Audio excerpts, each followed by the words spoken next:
I think it's pretty normal for people to be ashamed of where they're from or kind of make fun of where they're from. But if the whole world is making fun of the town that you're from, if you're from Scunthorpe, a town that's a punchline, basically, for poor comedians, then you can't really make fun of where you're from. And I've always been very proud of being from Scunthorpe. I don't want to hate Scunthorpe, I want to associate myself with it. And so that's why I thought I would book my Local Boys Done Good gig in Scunthorpe, but I didn't do that because we set ourselves very strict restrictions. We had to book our gig in a place that we refer to as home. And although I was born in Scunthorpe, home is Brigg. No problem with Brigg. Brigg's a lovely place. It's got a population of about 5,000. It's a bustling little market town with a farmer's market.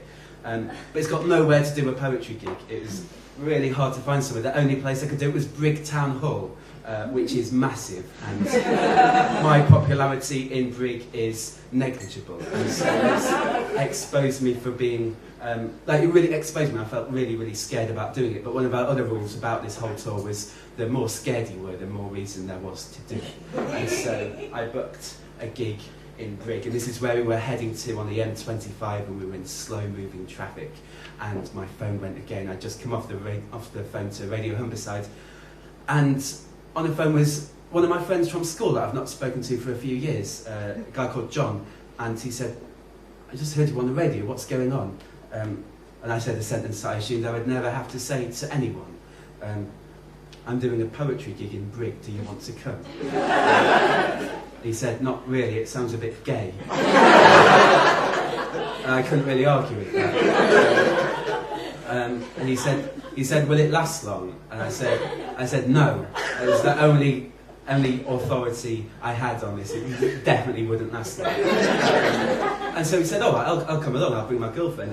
I don't really want to, but I'll come and support you. And I was like, "Oh, that's really nice." So the audience was gradually building, and I started to think of all these people that I was going to have to phone and apologise when we cancelled the gig. But then something weird happened. The traffic started moving, and with epic driving and a liberal interpretation of what traffic lights were there for, we managed to get to the gig on time, and we got there at 7:30. All of the audience were in there already, and when we got into the gig, I realised what was in store for us. I realised also that I always knew deep down that we were going to get to the gig on time. It's just that I'd chosen to put all of my fears, all of my anxieties into the journey, rather than what I was about to be faced with, which was doing a gig in front of a load of people that if I met them in town, I'd probably duck into a shop to avoid talking to them. And I was going to have to perform poems to them. I looked around when I got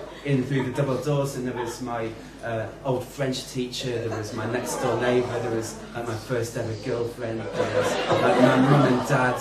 And I was like, I've never been this terrified, ever. This is awful. And I just sat down in a corner, and Ross came up to me and said, "I think it's time to start." And so we did. And after the gig, the first person that came up to me was John, and he said, "That was really good." And I said, "What, not too gay?" And he was like, "No, it was actually good." And I assumed that people would hate the gig. I think there's a very negative attitude that's adopted by people in my area, the kind of the Humberside area. If you say to someone from Brigg, "Is this glass half full or half empty?" they would say, "I don't care, and it's a really shit glass." I really don't like it, so it really meant a lot to me that John had enjoyed himself. And he had one of those really weird jobs after going to university and then doing a PGCE. He got a teaching job in our old school. His first ever teaching job was teaching in the school he used to go to, so his colleagues in the staff room were his old teachers. And I found that a little bit weird. And he said to me, "Do you guys want to come to school tomorrow? And you can do a bit of filming around there, and you can meet your old teachers." And I said, "Yeah, that'd be lovely, actually. That'd be really, really nice." So that's what we did. The next morning, I walked to school like I'd done so many thousands of times before, not being filmed generally though, in the olden days. And walking around my old school, like with kind of doing everything for film, I kind of realised that a little bit of my a little dream had just been fulfilled. I was back in my old school, because I always wanted to be famous when I was at school. I always wanted to come back, and everyone, when I was older, and everyone go, oh, you're the famous guy, oh, I really wish I'd hung around with you more often when you were in Brigg.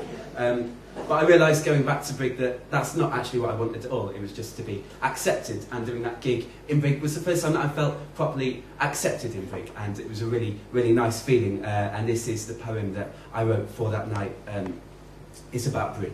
It's called Local Boys Done Good.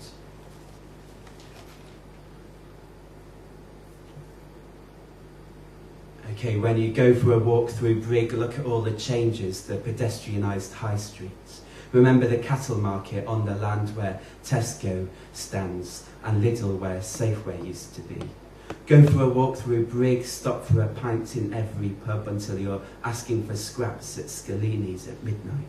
Take a walk through Brigg and notice things that will never change. The marketplace, the bridge over the Ancombe, Peacock and Binningtons, goalposts on the recreation ground, got coaches blocking Grammar School Road at 3:30 every day.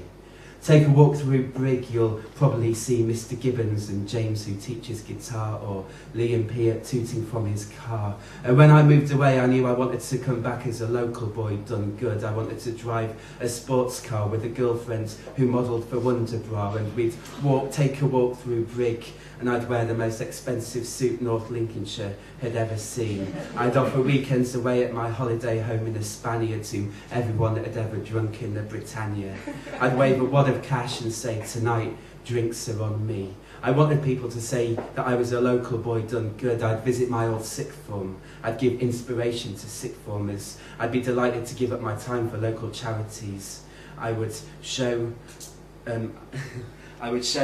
a documentary crew the route I used to walk to school. But even if it never happens and I never get to be Mr. Big, it doesn't really matter, because I'll always be welcome at home in Brigg. Thank you very much.